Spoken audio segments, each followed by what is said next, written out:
George Washington, first president and true founding father. Abraham Lincoln freed the slaves and saved the Union. President Kennedy vowed to put a man on the moon. President Obama puts men in the ladies' room. A lengthy guidance was blasted out this morning. Schools from coast to coast who receive federal education funding were reminded they must provide supportive, safe, and non-discriminatory communities. The Obama administration says transgender students can use bathrooms and rooms based on their gender identity, not what's on their birth certificate. Conservatives are outraged by the feds. Governor Pat McCrory said in a statement, both the federal courts and the U.S. Congress must intercede to stop this massive executive branch overreach, which clearly oversteps constitutional authority. The guidance comes days after dueling lawsuits were filed between the governor and Justice Department. Well, talk about a crappy legacy. Joining me now, Tennessee Congressman Diane Black. Diane Black, always nice to see you. It's great to be with you. Thank you for having me today. So what kind of precedent does this set for states' rights and just public decency overall? I think it sets a dangerous precedent. And this is a situation where the president put out a letter of guidance, and all that the student needs is a letter from their parents and not a diagnosis from a medical professional. And I think it's a very dangerous precedent where we have a potential of students being in an unsafe environment. It's interesting to me as well because we know that the official word out of the White House is that this mandate comes from an environment of trying to create some kind of a safety and security and non-discriminatory environment for all students. When I hear it, I think the exact opposite with regards to safety. Are you concerned? I'm absolutely concerned. I have 2 young granddaughters, and I can tell you that I'm not comfortable with having them go into a restroom where I cannot be assured and their parents can't be assured that they will be in a safe situation. And I can tell you, my 8-year-old granddaughter, if she were in a restroom where there was a male in that restroom with her, she would immediately leave, and I think there might be some psychological damage to her. And we're talking about public schools of all places where you should be able to go into the restroom and know that you are safe when you're in the school environment particularly. But to me, this is interesting because this seems like the Obama administration's last attempt to once again ramrod through an agenda in his last remaining months of office. I think we'll see more of that in the last 200-plus days that he's in office. Anything that he couldn't do by law, he's going to try to do by a guidance or maybe even executive order. And so I think we're going to see more of this political activity. This is not about compassion for students. This is about advancing a political agenda. Let's talk about the funding that's tied to this as well. Do you think that some of the local school districts and school boards are going to stand up to the Obama administration and say that they don't need the money, or what's going to happen here? Well, I think they should. And again, this is a directive. This is not a law. It should be up to local schools and school districts to make a determination by still abiding by the law. I mean, Title IX does say that students do need to have a separate restroom or changing room if there is a situation such as this. And that was what was provided over in North Carolina. And they were abiding by the law. And so this is just a directive, and I think that the district should ignore this, or I know some will be filing a lawsuit of their own.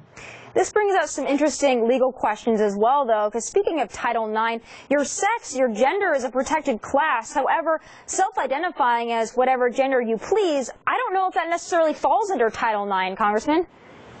I've been reading some legal documents on this, and I can tell you that this comes from this administration back in 2014 putting some language in the civil rights area, and that's really where this came from. But if you strictly just read Title IX, everything that happened over in North Carolina abided by Title IX, and they made accommodations for this young man. A very small group of students who might be in this situation, they made accommodations for him without putting other students in any kind of a safety issue. I think what so many liberals and Democrats and others that are against this so-called bathroom bill don't take into account is that for most of us, it's not the idea of transgenders using the restroom. That's not really it. The main focus here for us is a safety concern that someone might be able to self-identify as whatever they choose so that they can go in and be closer to their potential victims. That's what we take issue with, or at least that's what I take issue with. Why don't they understand our safety concerns? Well, that again, we can treat students who have a true transgender identification issue safely and compassionately. But there's no reason to put all of these other students in a situation of a safety concern, because as you say, there is, and even in this directive, all they have to do is have a letter from their parents. And how do we know for sure that documentation comes from their parents? This is something that is again a political move and not a move of compassion, and it certainly isn't looking at compassionately at other students who would have a psychological or a safety issue with what the administration wants to do. Congressman Black, how do you respond to those that, I mean, you've obviously come out against President Obama and his directive here. How do you respond to those that say because of your actions they call you a bigot, they throw those labels at you? How do you respond? Once again, there will be labels thrown at anybody that has common sense. But look, I'm a nurse. I never conditioned any treatment that I gave to patients during the 40-plus years that I've been a nurse, and never will. This situation is a political situation where this president is trying to advance his agenda.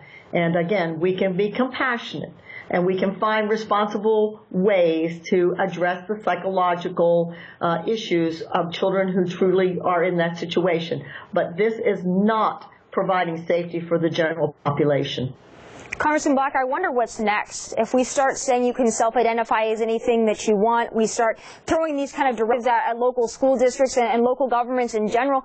What's next with this? Locker rooms? Now, are we going to have male athletes that want to compete in female sports? College dormitories? Are we now going to have male students saying that they identify as females to be able to live with other females? Where does this end? Are we worried about a slippery slope? Well, I am worried about a slippery slope. In Title IX right now, those are addressed. And it does specifically say in Title IX that when there are these situations that you've just addressed, that you will still continue to be able to use the sex of an individual to prohibit them from living in a dormitory or participating in a sport where it is specifically for one sex or the other. But I think that, again, you made a very good point. Where does this end? And when do we start taking into account the larger population, where we would have a larger population that would have a problem with this? You know, maybe there ought to be a class action suit for all of those parents who have a concern about the safety and the psychological damage you could do to their children by doing this.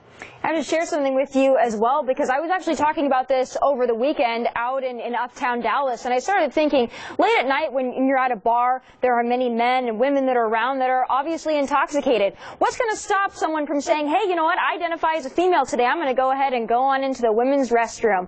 And there we have safety concerns, especially when you mix alcohol into the mix. And on other scenarios, I do think it's a slippery slope. I'm concerned about safety. I'm concerned about public decency, and I don't think this is right for Obama to do. If he thought it was such a glorified directive, perhaps he should have done the correct channels to get it through in that way, not these kind of mandates in the last 200 days. Congressman Black, thank you for standing up. We've seen this happen with Target. We've seen this happen with Target. I won't shop at Target, and I know a lot of other people out there in this country are saying I'm not going to shop at Target, where you might have your granddaughter go into a changing room and put on a bathing suit and have a male right next to them. This is ridiculous. And Target won't admit it, but I heard from a little birdie that Target's actually hurting right now because of this, and they're trying to gloss over it. But again, I think it's going to come back to bite them, because customers will choose with their feet and walk right out of Target. Congressman Black, thank you for standing up. Thank you for being with me tonight. You're very welcome. Thank you for having me. Up next, I don't